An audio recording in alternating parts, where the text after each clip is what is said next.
Welcome and thank you for tuning in. You're listening to the Beyond 50 radio program. I'm Daniel Davis. On the program today, we're going to be joined with someone with more than 30 years of experience as a certified financial practitioner. We're going to be talking today about a new approach to retirement investing that challenges the conventional thinking about stocks and bonds to offer a timely alternative. Today, we're going to learn how to design our asset retirement to protect and nurture the retiree nest egg, which most financial advisors lack specialized training in modern retirement theory and prefer to focus on the upside expectation rather than the many unseen risks. Primary risk being that retirees will not have the time needed to recover from portfolio losses without reducing their spending and compromising their standard of living.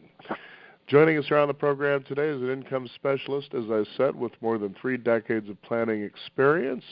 And what he talks about now is a strategy which calls for a historic shift in mindset that transforms things such as insurance from an incidental component of the retirement nest egg to a core holding. I'd like to welcome to the Beyond 50 radio program today our guest and author of the book Retire Reset: What You Need to Know and Your Financial Advisor May Not Be Telling You. Our guest today, Nahum Daniels. Nahum, thank you for being on the program today. Thank you very, very much for having me. And by the way, that was a terrific presentation of my thesis. Well, thank you very much. You know, when you take a look at financial books, especially when it comes to retirement, in my opinion, most of them seem to be regurgitating the same thing. And I think a lot of times people just kind of get turned off like, okay, well, here it is again. But really people should pay attention to what you have to say today because of the historical remarkableness that you write about in your book about what I would call the components of retirement. And first of all, what I would like to start with was the obvious one that you don't think about. Now, first of all, when we talk about retirement and nest eggs, things like that, most people think about their goals. Like, for instance, I decided I am going to retire by the age of 65. And so then you go to your financial planner, and of course you tell him this is the time that you would like to set your goal to retire and how much money you would like to have by the time that time occurs. And then you take a look at your age to see what you need to do to be able to achieve that goal. But as people are becoming aware of this day and age, it's what happens after you reach that goal that is something to really pay attention to. Let's go ahead and start there. Okay. Now, where do we start? First of all, you said you used the term financial advisor. You know, it's very important for everyone to understand that modern retirement, because of longevity, is open-ended. And if you, for example, actually retired at 65, if you're in reasonably good health, you could easily live into your mid-80s. And frankly, as time passes between now and your turning 65, you could live well beyond your mid-80s, right into your mid-90s. If you have a spouse, she could live even longer than you because, you know, women live longer than men. Now we're talking about a retirement period that could last 30, 35, or 40 years.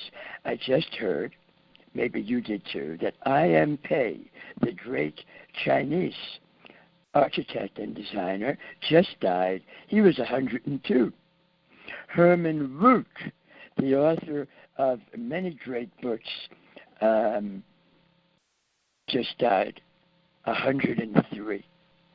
So we're dealing fundamentally with longevity. Now, when you go and sit down with your financial advisor and start talking seriously about retirement planning, if he or she does not remind you of what I just reminded you of, namely, you have an open-ended lifetime expectation, and it should go on for a really long time.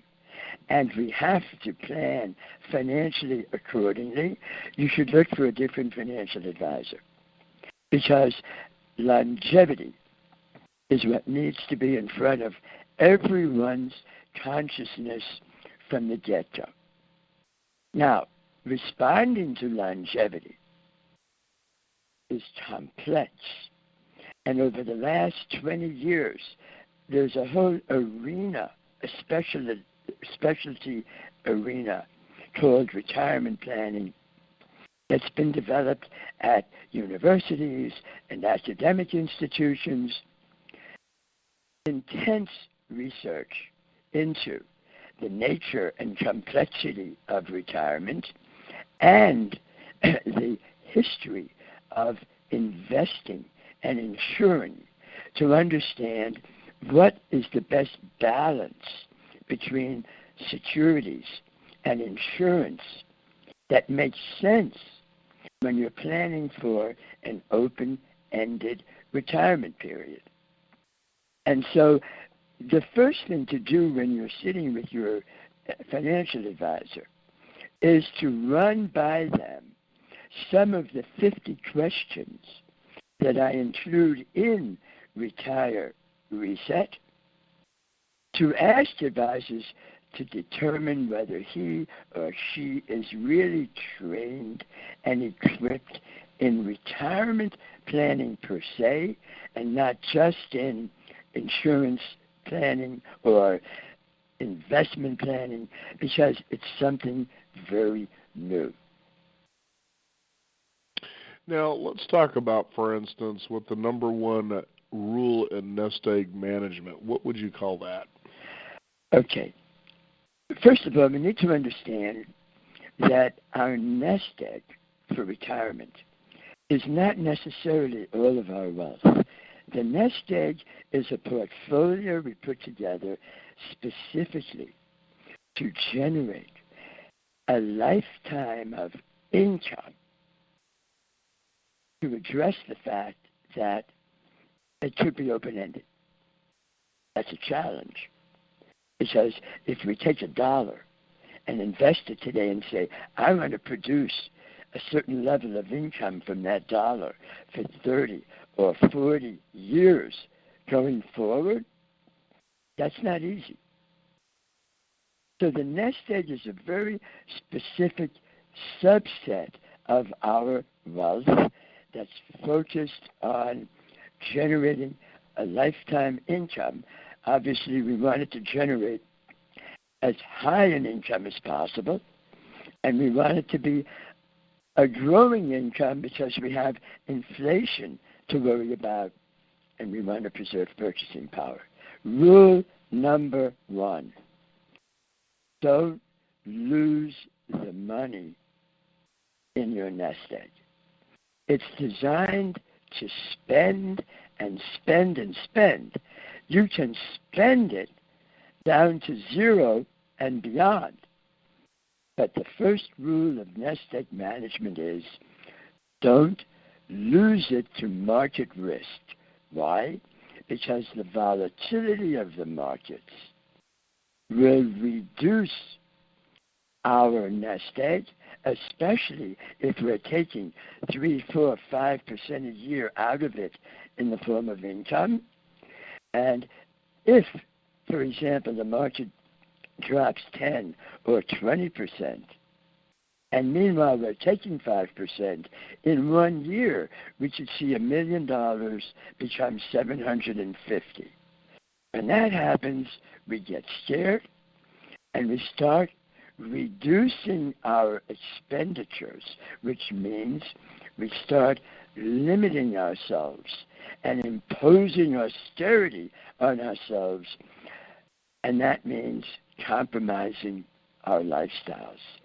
And we want to avoid doing that as much as possible. So, rule number 1, don't lose money in your nest egg.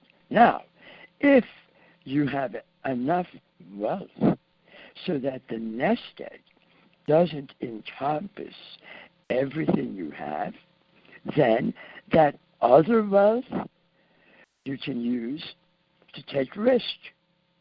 Go to Las Vegas. Invest in the stock market. Give it away to charity. But the nest egg needs to be protected, number one. Now, as you were talking about here, about stock market and big market losses may be looming this year and next, tell us why that is. Valuation. You know, market historians and market technicians are focused on valuation. In other words, the price we have to pay for a share of stock.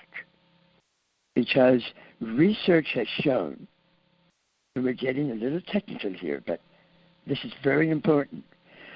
The best way to project the future performance of stocks, and by future most people mean 10, 12 years, the best way to project the future performance, the future returns, is to examine the valuation, the price we have to pay for it in the present.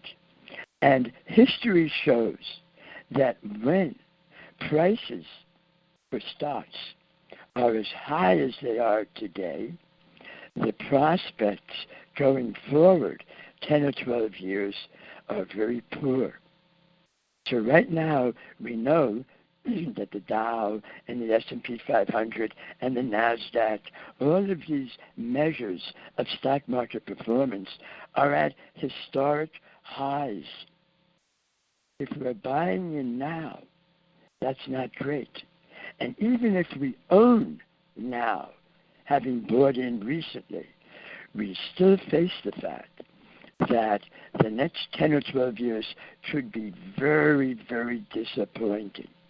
And it's because valuations today are so high that most historians of the market, most technicians are cautioning that we may be very disappointed with very low returns over the next 10 or 12 years. Now, if you're in retirement and counting on continued growth in the market, or if you're about to enter retirement, or if you're nearing retirement, and the next 10 years are going to be low return years, you don't want to get caught in that, because it will undo all of your future income projections. And it could trammel you and cause you to compromise your retirement dreams. No doubt about that. You know, when you talk about the major risks that face the retirement investors that can take them and their advisors by complete surprise, what major risks would we consider here? Well, as an extension of what I had just said, you know, disappointing returns over the next decade can come in a number of different fashions. Number one, we could get a serious correction or crash of 30, 40, 50% or more. Now, there are some market historians out there who are very outspoken about the risk that we could be facing a major adjustment in valuation to get us back to the historical norms. That would not be pretty. It will come as a surprise because we don't want to believe that it's coming. We have many psychological tics about our financial portfolio, and one of them is we're always looking for affirmation that our dreams will come true. And markets can only go in one direction, namely up. So we are psychologically inclined, and by the way, that's not just us investors, but that's for us financial advisors as well. we financial advisors are as human as our clients. And we want the markets to continually rise just as much as our clients do. So we're inclined. We're inclined to expect. We want to expect. We don't want to wake up every morning and say, oh my, is today the day that the reckoning is going to occur and the great leveling is going to affect us. We don't want to live with that anxiety, and so we avoid it, and so do our financial advisors, and for many other psychological reasons as well. Therefore, the bottom line is this. When it comes, we will all be surprised, and that's the nature of a financial crisis. We're all surprised, and when it hits fast, and it hits furious. That happened in 1929, and it happened in 2008. Nobody was expecting the kind of 50 to 60% fall in the S&P 500 that hit us in 2007, 2008. No one was predicting it. The same thing in 2000, when the tech stocks took their great crash of 80%. No one was expecting it. When that happened in 1999, all of the Wall Street pundits were telling us that the market, because of technological innovation, had a 12% a year expected return. Oh my. Because in the following 2 years, the exact opposite happened, and we had to live through a crash. Same as in 08. So when I say that we could get caught by surprise, we will get caught by surprise because psychologically we are simply not inclined to contemplate painful corrections like these. By the way, what I say in my book is that what distinguishes me and my kind of advisor is that when I get up every morning and get in my car to drive to the office, I do think about, is today the day that we're going to get that reckoning? And you want your advisor to be the nervous type, because someone has to be concerned about the inevitability of a financial reckoning. And it's my view that a retirement advisor in particular needs to be focused on protecting clients from getting caught in that kind of great leveling. Now, tell us how conventional index investing might fail retirees. Again, good question, and it's an extension of what we've been talking about. Most retirees today, most investors today, have gone the direction of cheap index investing. This was an invention of John Bogle, the founder of Vanguard. One of the largest, I think it is the largest mutual fund company in the world today, who said, look, you want to invest for the long term, the average investor should just buy the S&P 500 index and perhaps buy a bond index as well to kind of balance the portfolio. Pay as little as possible in terms of management fees and just hold on for dear life. He admitted that, look, we're going to have a roller coaster experience of the market going up and then the market going down and then the market going up again and down again. But if you hold long enough and can stomach the volatility and the risk, long term, 20 years, 30 years, you're going to get the best return. And millions of retail investors today follow the Bogle Vanguard strategy and, frankly, are buying the market indices blindly. But when that roller coaster takes its downward lap, those are the stocks that are going to lead us down into losses. And so index investing without downside protection is very ill-advised, especially for retirees who simply cannot afford, no less tolerate, losses like those. Wow, it's just, so much to take in, and you think about how can an investor tell if a financial is properly trained with all this going on. That's very, you're right on, and that's why after each of the 10 chapters in my book, I include 5 specific questions that are extensions of the stuff I talk about in each chapter to say, okay, now go to your advisor and say, how about this? How about this? What is your view of the future? What happens if I get caught in a downturn? And by the way, what happens if that downturn isn't 6 months or a year or 2 years? Japan took a downturn in 1989. I tell the story about a Japanese couple who came to see me in the late noughts, 2009.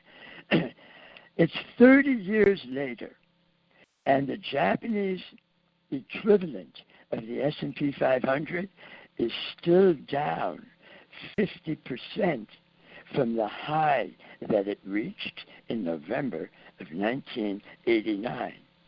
Think about that. Hey, the same thing happened here in the good old USA when the market fell during the Depression, leading into the Depression. It fell a total of 90% between 29 and 32. And it didn't climb back to its 1929 value until 1954. Now that is 24 years. Now, are we going to have that kind of experience again? I don't know. It's not impossible. It's happened once here in the U.S. of A. We know that Japan has been dealing with it for 30 years. So the point is, these things might happen. They can happen. There's a risk.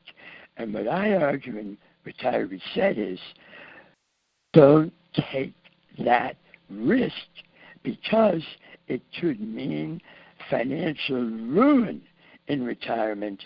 And why submit yourself to it if you don't have to? And there are alternative ways to invest to get sufficient returns so that you can live your desired lifestyle and sustain it in retirement. In other words, let's not take more risk than we have to, because not only might it go uncompensated, in other words, we won't get an appropriate return for the amount of risk we're taking, we could get really hurt. And I argue in Retire Reset that the primary responsibility of your financial advisor when talking about retirement is not to make you rich. It is to keep you from getting hurt. And if you can make some money while you're protected from getting hurt, that would be ideal. It's just amazing to think of how much there is to consider here when it comes to retirement, and your book certainly outlines a lot of great detail, not only in what you face, in different arenas, for instance, banks, government. You talk about Wall Street. Again, for the listeners out there, this is a book that is rich in history so that you don't have surprises about the fact that in the end, we got a bunch of human minds and hands into the clockwork here, and so not everybody's really looking out for your best interest all the way around. And the more you're armed with good information like your book provides, the better off you are at asking the right questions about someone who's a financial planner and being able to achieve the kind of goals that you're looking for. So I guess my final question would be, what differentiates the nest egg from an investor's other holdings? Well, again, the nest egg needs to be focused on providing a cash flow, a healthy as possible cash flow for as long as possible, indeed, for an entire lifetime, the length of which it's very hard to measure these days. It should go into our hundreds. So it has a big job ahead of it. It needs to be protected. It needs to be optimized. We want to get as big a yield as possible from each dollar in our nest egg. We want that return, that income to grow, to keep up with inflation, to keep our purchasing power intact. And if possible, we want to have that outcome guaranteed, because failure is really not an option. Failure in retirement isn't pretty. Those are the 4 rules around your nest egg assets. Now, as I said, if you're fortunate enough, after you sit down and done a plan, and you have determined, you have sized your nest egg properly, and you say, okay, I need $500,000 in my nest egg, but I'm sitting on $750,000. Well, that remaining $250,000, well, maybe you should take more risk. Maybe you should put that into the stock market. Maybe you should invest that in real estate. There is a place, of course, for all types of securities and investments.